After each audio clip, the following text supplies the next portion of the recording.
तो आज कुछ स्पेशल होने वाला है।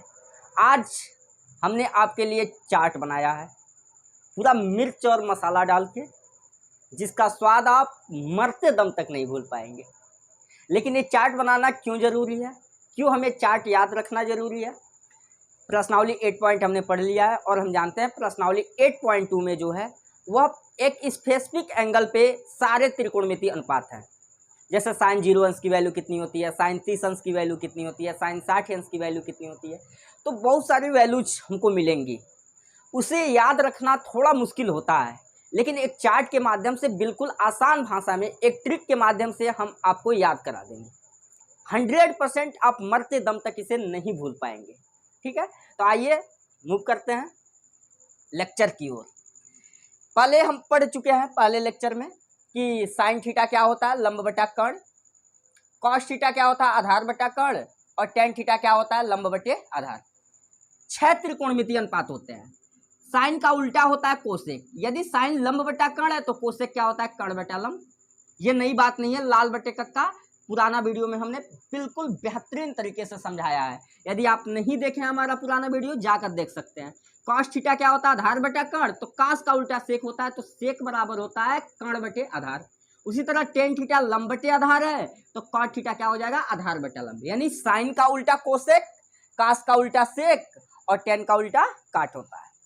तो हमने कहा यदि साइन कोसेक का उल्टा है तो हमने लिख दिया साइन थीटा बराबर 1 बटा कोसेक थीटा। क्या फर्क पड़ता है तो दोनों एक दूसरे के रेसिप्रोकल ही, ऐसे पलट देंगे तो आंसर आने वाला है। तो साइन थीटा कोसेक थीटा एक दूसरे के उल्टे हैं, तो साइन थीटा बराबर 1 बटा कोसेक थीटा। उसी तरह कॉस थीटा और सेक थीटा एक दूसरे के व्युत्क्रम है, तो क्या कहा हमने, कॉस थीटा बराबर 1 बटा सेक थीटा या सेक थीटा बराबर 1 बटा कॉस थीटा। उसी तरह टेन थीटा बराबर 1 बटे कॉट थीटा या कॉट थीटा बराबर 1 बटा टेन थीटा। जो भी है, अगर साइन और कोसेक एक दूसरे को उल्टे है तो साइन थीटा अगर 1 बटा कोसेक हो रहा है तो कोसेक 1 बटा साइन होगा। उसी तरह से अन्य सभी त्रिकोणमितीय अनुपात होंगे। लेकिन यहाँ दो जो फार्मूले हैं ना, ये थोड़ा स्पेशल हैं आपके लिए। टेन थीटा और कॉट थीटा का, टेन थीटा को हमने लिखा है साइन थीटा बटे कॉस थीटा और कॉट थीटा को हमने लिखा है कॉस थीटा बटे साइन थीटा। ये वैल्यू कुछ चेंज नहीं है, सेम है। ऐसा नहीं है कि ये कुछ अलग है। आइए देखते हैं। साइन थीटा का फार्मूला होता है लंब बटे कर्ण, ठीक है, यह लपान की हमने लिख दिया। और कॉस थीटा का होता है आधार बटे कर्ण। आप देखेंगे कर्ण से कर्ण कट गया, क्या बचा, लंब बटे आधार। तो लंब बटे आधार क्या होता है, टेन थीटा, जो लिखा गया। समझ में आया? तो ये साइन थीटा बटे कॉस थीटा ही क्या है, टेन थीटा। या इसका उल्टा कर दें, कॉस थीटा बटे साइन थीटा, तो क्या हो जाएगा, कॉट थीटा। ये बात समझ में आ रही है? ठीक है, तो ये सभी चीजें हम अपने पुराने वीडियो में पढ़ चुके हैं। आज कुछ स्पेशल एंगल है, कुछ विशिष्ट कोण है त्रिकोणमितीय अनुपातों के, उन्हें हम जानेंगे। हमने तो पढ़ लिया कि साइन थीटा 1 बटा कोसेक थीटा, लेकिन अगर ये पूछ ले थीटा की वैल्यू अगर 0 अंश है तो साइन 0 अंश का मान बताओ। अगर थीटा की जगह पे 45 है तो साइन 45 की बात बताओ। कॉस 90 है तब बताओ। तो उसके लिए हमने एक चार्ट बनाया है। अब आपको मैं एक बात बता दूं, ये जो चार्ट है काफी लंबा हो जाता है, इतनी वैल्यू को याद रख पाना थोड़ा मुश्किल काम है, लेकिन इसे आसान मैं बना दूंगा। चुटकियों में याद हो जाएगा और मरते दम तक आप कभी इस चार्ट को, इस टेबल को कभी भूल नहीं पाएंगे। आइए देखते हैं कैसे। सबसे जरूरी चीज यह है कि आप साइन थीटा की पांचों वैल्यू याद कर लें, साइन 0, साइन 30, साइन 45, साइन 60 और साइन 90। बस अगर ये 5 वैल्यू आपको याद है तब आप पूरे चार्ट को बना सकते हैं, सारी वैल्यू ऑटोमेटिक याद हो जाएगी। आसान है, इंटरेस्टिंग है। लेकिन अगर मैं साइन की पांचों वैल्यू याद न कर पाऊं तो, या एग्जाम में भूल जाऊं तो कैसे करें, उसके लिए भी मेरे पास एक शॉर्टकट है।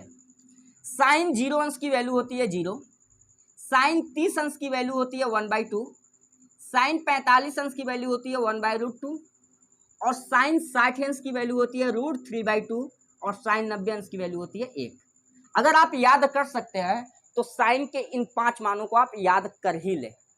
ये कहना आसान होता है कि हाँ शॉर्ट ट्रिक से सारी हम साड़ी बना सकते हैं, साड़ी आपको नहीं बनाना है। आपको रैंडम वैल्यू अगर पूछ दिया है कोसेक 60 अंश का मान बताओ, तो आप चार्ट बनाने नहीं जाएंगे, तो इसलिए मैं कह रहा हूं कि आपको कुछ वैल्यू तो याद करना पड़ेगा। आप साइन की 5 वैल्यू याद कर लें, लेकिन बाय द वे अगर भूल गया ये पांचों वैल्यू, हमें साइन की 5 वैल्यू यही नहीं पता कि यहाँ क्या भरना है, उस कंडीशन में आप क्या करेंगे? उस कंडीशन में आप क्या करेंगे, यहां से भरना स्टार्ट करेंगे। 0 1 2 3 4, 5 खंड है, 1 2 3 4 5। कहां से स्टार्ट करेंगे? 0 से। 0 1 2 3 4, सबका हम वर्गमूल ले लेंगे। सबका वर्गमूल लेने के बाद से हम 2 से भाग दे देंगे। सबका वर्गमूल लेने के बाद से क्या कर देंगे? 2 से भाग दे देंगे। अब जो वैल्यू आएगी ये उठा के इसमें भर देने वाले हैं।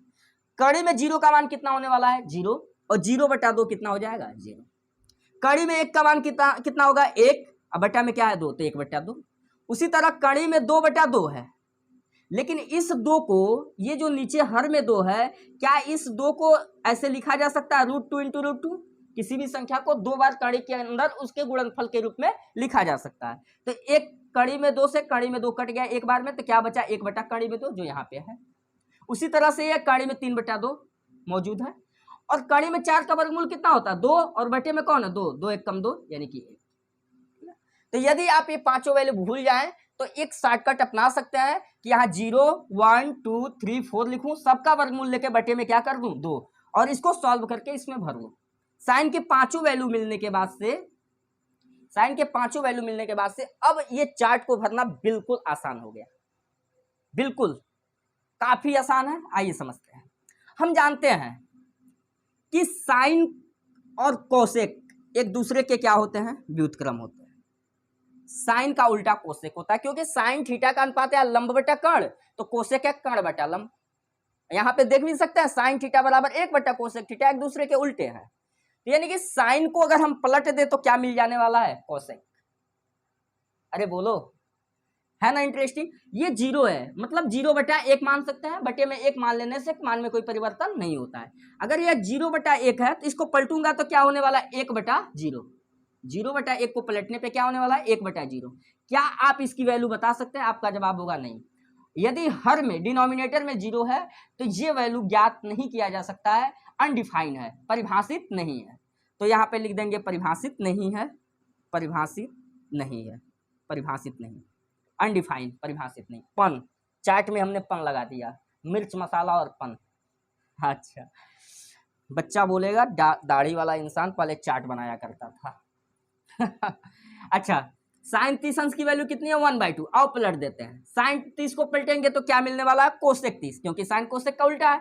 तो 1/2, तो यहाँ कितना हो जाएगा? 2/1, 2/1। लेकिन 1 का क्या महत्व है? हर में कोई नहीं, कोई दिक्कत नहीं, 1 लिखे न लिखे कोई फर्क नहीं पड़ता, 2 हो जाएगा। उसी तरह साइन 45 1 बटा कड़ी में 2 है, तो ये कितना हो जाएगा? कड़ी में 2 और बटा में 1, लिखे ना लिखे। यहाँ कड़ी में 3/2 है, तो यहाँ पे क्या हो जाने वाला? 2 बटा कड़ी में 3 हो जाने वाला है। यहाँ 1 है, 1/1 उल्टा करेंगे, 1/1 का 1 ही रहने वाला है। तो हमने साइन के 5 वैल्यू से कोसेक की वैल्यू पता कर ली। कैसे? उल्टा करके पलट दिया हमने, हर को अंश बना दिया, अंश को हर बना दिया, है ना। अब ध्यान दीजिए, ये जो साइन थीटा में ऐसे सीधा चले हैं, इसी का हम रिवर्स ले लें, इसी का रिवर्स ले लें, रिवर्स गियर लगा दें। ट्रैक्टर चलाए हो, रिवर्स गियर लगाओ। तो साइन की वैल्यू सीधा चली, ऐसे रिवर्स ले लो। अब जो साइन 90 की वैल्यू है ना, वो काश 0 की वैल्यू हो जाएगी। यानी साइन 90 का मान 1 है तो काश 0 का मान 1 होगा। साइन 60 की वैल्यू कड़ी में 3/2 है ना, तो काश 30 की वैल्यू इस बार कड़ी में 3/2 हो जाने वाला है। ठीक है, इधर से रिवर्स आ रहे हैं, 1 कड़ी में 3/2। अब क्या आ जाने वाला है? 1/√2। फिर से क्या आ जाने वाला है? 1/2। फिर से क्या आ जाने वाला है? 0। हमने रिवर्स गियर लगा दिया। साइन और कॉस रिवर्स ले लिए, व्युत्क्रम ना, रिवर्स। ऐसे सीधा चले, एक बार कैसे क्या चल दिया? उल्टा। साइन को सीधा चले तो कॉस को हमने उल्टा चल दिया। जो 90 की वैल्यू इसकी थी साइन की, वो 0 की वैल्यू कॉस की हो गई। ठीक है, ये बात समझ में आए। लेकिन हम जानते हैं कि कॉस और सेक एक दूसरे के क्या हैं? उल्टे हैं। कॉस और सेक एक दूसरे के क्या हैं? उल्टे हैं। तो आओ कॉस के अंश को हर बना दे, हर को अंश बना दे। जैसे हमने साइन का उल्टा क्या? कोसेक पलट दिया, उसी तरह कॉस को हम पलट देंगे तो क्या हो जाएगा?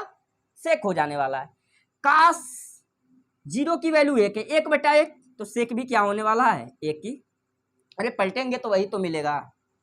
उसी तरह ये कड़ी में 3/2 है, तो यहाँ क्या हो जाने वाला है? 2 बटा कड़ी में 3। यहाँ 1/2 है तो केवल क्या हो जाने वाला है, कड़ी में 2। यहाँ 1/2 होने वाला है, ये 1/2 है तो पलटेंगे तो क्या हो जाएगा 2/1 या 2 केवल लिख ले। यहाँ 0/1 है, पलट देंगे तो 1/0 होगा, 1/0 अनडिफाइन होता है, इसलिए लिखेंगे परिभाषित नहीं है। बोलो समझ में आया। हमने कास को क्या कर दिया, पलटी मार दिया, कास को पलटी मार दिया। पलटने से क्या मिला हमें, सेक, क्योंकि कास और सेक एक दूसरे के पलटा पलटी होते हैं एक दूसरे के उल्टा होते हैं, ठीक है। आओ टेन की बात करते हैं। हमने एक फार्मूला यहाँ लिखा है, इसलिए फार्मूला हमने लिखा था। टेन थीटा होता है साइन थीटा बटे कॉस थीटा। टेन थीटा बराबर साइन थीटा बटे कॉस थीटा। यदि साइन में कॉस से भाग देंगे तो क्या मिलने वाला है, टेन। तो 0 में 1 से भाग दे दो बाबू, कितना आएगा 0, 0/1 0।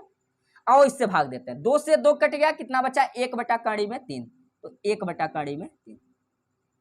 उसी तरह 1/3 में 2, 1/3 में 2, कड़ी में 2 से कड़ी में 2 कटा, 1/1 बचा, यानी कि 1। क्या फर्क है, 1/9 लिखे तो क्या क्या चला गया मेरा। हाँ आओ 2 से 2 कटा, भाग दे रहे हैं हम, साइन बटे कॉस कर रहे हैं 10 मिलने के लिए, साइन बटे कॉस। 2 से 2 कटा, क्या बचा कड़ी में 3। यहाँ कितना 1/0, 1/0 अनडिफाइन।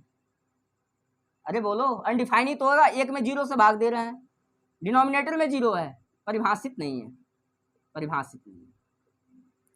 आओ और टेन और कॉट एक दूसरे के क्या होते हैं, उल्टे होते हैं। टेन का टेन थीटा लंब बटे आधार, कॉट थीटा आधार बटे लंब, एक दूसरे के व्युत्क्रम है। तो आओ इसको व्युत्क्रम कर लेते हैं। इसका या तो व्युत्क्रम ले लो या तो रिवर्स ले लो, कोई दिक्कत। जैसे हमने कॉस का रिवर्स क्या लिया था, सीधा गैर उल्टा गैर लगा दिए, उसी तरह से अगर टेन का हमने सीधा गैर लगा दिया तो कॉट का उल्टा लगा दो। यहाँ परिभाषित नहीं, इधर आ जाएगा परिभाषित नहीं। उसी तरह से √3 है, √3 यहाँ आ जाएगा, 1/√3 और यहाँ 0 है तो यहाँ 0। अगर आप पलटेंगे तो भी वही आने वाला है, 0/1, 1/0 हो जाएगा, परिभाषित नहीं। 1/कड़ी में 3, कड़ी में 3 हो जाएगा बटा 1, 1 का 1 ही होगा, कड़ी में 3/1 है तो उल्टेंगे तो 1/कड़ी में 3 हो जाएगा, परिभाषित नहीं है। 1/0 अर्थात 0/1 यानी कि 0 हो जाने वाला। आप या तो इसका व्युत्क्रम ले लें या तो रिवर्स गैर लगा दें, ठीक है।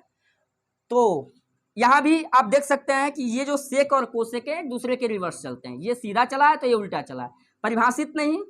2√3 और यहाँ क्या आ गया 1, इसका ऐसे सीधा चला उल्टा लिख देंगे, सेक का क्या मिल जाएगा कोसेक। उसी तरह टेन सीधा चला, उसका उल्टा चल देंगे, क्या मिल जाएगा कॉट, टेन का कॉट मिल गया। उसी तरह साइन सीधा चले, उल्टा चल देंगे, क्या मिल जाएगा कॉस। या साइन का व्युत्क्रम क्या होता है कोसेक, इसको पलट देंगे, अंश को हर, अंश को हर, अंश को हर, ऐसे बना देंगे, हर को अंश। उसी तरह कॉस का उल्टा सेक, टेन का उल्टा काट, ऐसे भी करके हम ला सकते हैं। या तो इन दोनों का रिवर्स ले लें तो सही, या साइन का कोसेक के साथ रिवर्स व्युत्क्रम ले लें, कॉस का सेक के साथ और टेन के काट के साथ। तो ये है याद करने का तरीका। यदि आप एग्जाम में साइन की 5 वैल्यू भूल भी जाते हैं तो आपको मैंने बताया कि कैसे क्या करना है, 0 1 2 3 4 लेना है और सबको कड़ी के अंदर बंद करके किससे भाग देना है, 2 से भाग करा देना है। ये शॉर्ट ट्रिक है, कोई नियम नहीं है बाबू, ऐसा नहीं है कि ऐसा ही होता है, केवल ये शॉर्ट ट्रिक है ताकि ये वैल्यू आ जाए, ठीक है। ये मैथमेटिक्स कोई रूल नहीं है, ऐसा नहीं है कि हाँ ऐसा ही होता होगा यहीं से आया, ऐसा कुछ नहीं है, केवल याद करने का एक तरीका है। अब साइन 0 बराबर 0 कहाँ से आया, कॉस 0 बराबर 1 कहाँ से आया, इस पे हम एक वीडियो आपको देने वाले हैं, पूरे इत्मीनान से समझाएंगे, सब कुछ समझ में आएगा। यदि साइन 0 बराबर 0 तो क्यों 0, क्यों साइन 0 बराबर 1 नहीं, अगर कॉस 0 का मान 1 है तो क्यों 1 ही, क्यों 0 नहीं। तो बहुत सारी बातें हम सीखेंगे धीरे धीरे। अगर आज का ये लेक्चर अभी समझ में आया हो तो आप मेरे चैनल को सब्सक्राइब कीजिए, दोस्तों के पास शेयर कीजिए, और बहुत बहुत धन्यवाद आप लोगों का। मिलेंगे नेक्स्ट वीडियो में।